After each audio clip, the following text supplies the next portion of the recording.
Hello there, everybody. Nicolini back with a new edition of Muse's Corner. I know it's been like at least a year since we actually did this show on this channel. My manager, also under the name of Nicolini, it does get confusing, tried to do something on his own channel under this name. It kind of went eh. So I'm back in control of the series. So let's just jump right in, right? Let's not waste time with ceremony. So, as you may have noticed, Razo posted a video of his angry reaction to Califur's GoFundMe. Now, if you're not familiar with the Southern California furry fandom, or the furry fandom in general, we'll get around to that, but the SoCal furry fandom has a little convention called Califur, and it is small. It's never gotten as big as some of the other conventions, which are actually pretty huge, drawing in hundreds of thousands of people.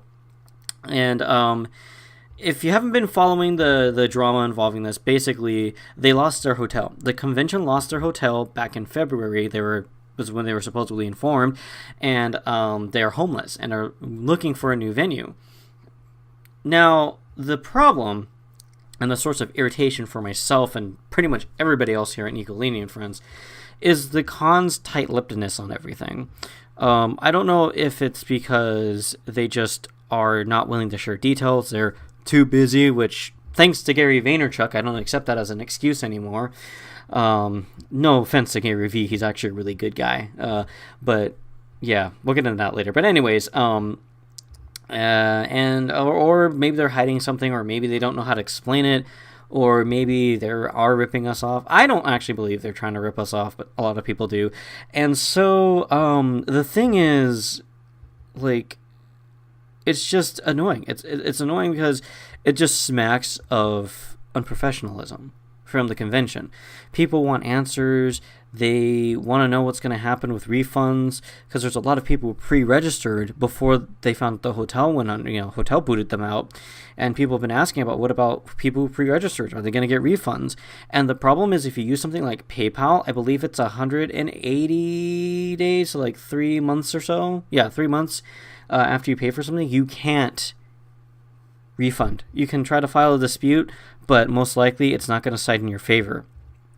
So you have people who pre-regged as early as last year who are now not certain if they're going to get a refund, because Califur is trying to keep that money and use it in case they need to purchase a hotel. But my problem is, I understand that. The issue here is they should have the money to pay for a hotel already. If they don't, they shouldn't be using people's money for pre-registration, right? Because that's effectively spending money that they don't have.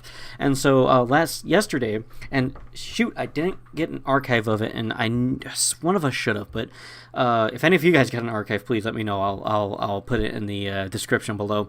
But what happened was Califur put up a GoFundMe page, which was taken down hours later, asking for $30,000. $30,000.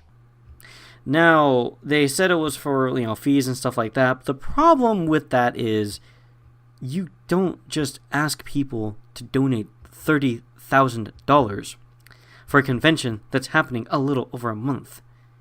Califur doesn't have the kind of clout to pull something like that off anyways. I mean, the thing is there's a line from the comedy movie Blazing Saddles that came to mind when I saw that, and it was, well, can't you see that's the last act of a desperate man?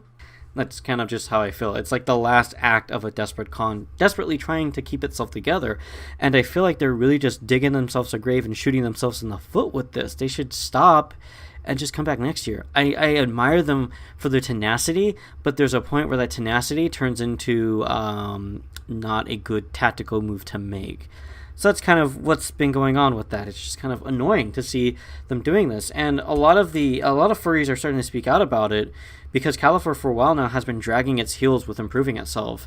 Califur is a good example of, it doesn't matter what you do, it doesn't matter what your intentions are, you have to deliver good value to people. And Califur just wasn't delivering good value to people. and it wasn't bothering to try to figure out how it can improve and deliver that good value, other than saying, well, the venue won't let us decorate, or, well, we don't have enough people to staff a registration. And it's like, okay, cool. You can only blame other people and other circumstances for so long before you have to hold up a mirror and go, how much of this is honestly my fault, and what can I do to fix it? That's what the manager does. If he writes a story and it turns out not as good and people say, well, I didn't get this, I didn't get that, or this didn't work out too well, he doesn't go, well, it's just, the story, or, oh, I wrote it late, or, oh, I didn't have time to pepper that up, or, oh, it was the page limit. He goes, okay, I'll see how I can work within my limitations of a story, of a written word, and page limits and word limits, and make that work. Because that's what you do.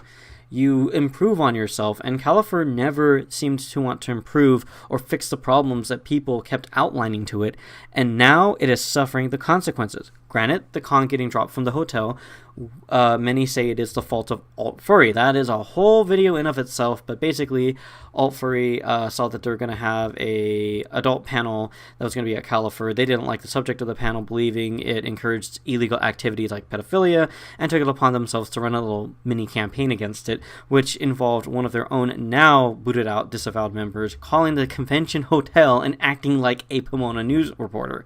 And there was even a bomb threat called, apparently, that led to Pomona PD being summoned. And so the convention was just like, no, we're not going to deal with this. You guys are dropped. But it's just, even with that, I think they should have been able to see that something wasn't right. If it was February, the new year, or even January or whatever, and the new hotel, or not the new hotel, but the hotel hadn't even said if they're good to get room blocks going, that should have been a flag. They should have been more proactive. And that's the problem. This con just doesn't seem to want to do or believe that it can do the things it needs to do, and now it's paying the price. Because I bet you money, I will bet you legal tender, whatever your legal tender is, that if this happened at BLFC, Anthrocon, or Midwest Fur Fest, for those of you unaware, those are the 3 largest conventions arguably in the world, people would have pulled out all the stops to try to save them. They would have been like, we gotta do something, come on guys, let's look for hotels. But Califur's just kind of like, oh, that sucks. I guess I won't have anything to do that weekend. Like, it shouldn't be that way, though. They should have had it together. They should have worked. They should have listened. They should have just, I mean, it's unfortunate that something like this is going to be the thing that might kill the convention off. But, if it does go under, maybe another furry group can come in and really just create something awesome that will make a good SoCal furry convention. Because I really feel like the SoCal furries deserve one, and it has to be like the big thing of that area, the crown jewel. Instead, what we got is fool's gold. So that's all I got for this. I may do another video going into more thoughts on that, but that's basically what I can give without going into like super long details. I just want to swing at you guys with a real quick video. So again, this is the return of Muse's Corner. We're going to cover all kinds of things, from my own thoughts on stuff to more motivational stuff to just how to do this, how to do that, whatever. We're just going to get going and get going good. For those of you that have been following the Nicolini channel, because I believe the manager is going to upload something there. If you're worrying about the vlogs going away, he was doing like face cam vlogs and writer's words, have no fear. Those are going to come over here. We're going to continue doing that stuff as well. So that is not off the grid. That's not going away. It's gonna be coming. It's gonna be great. It's gonna be fun. So thank you guys for tuning in. I am Nicolini. Remember, rate, comment, and subscribe for more fuzzy content with quality. I am Nicolini. I will see you guys later. Take care.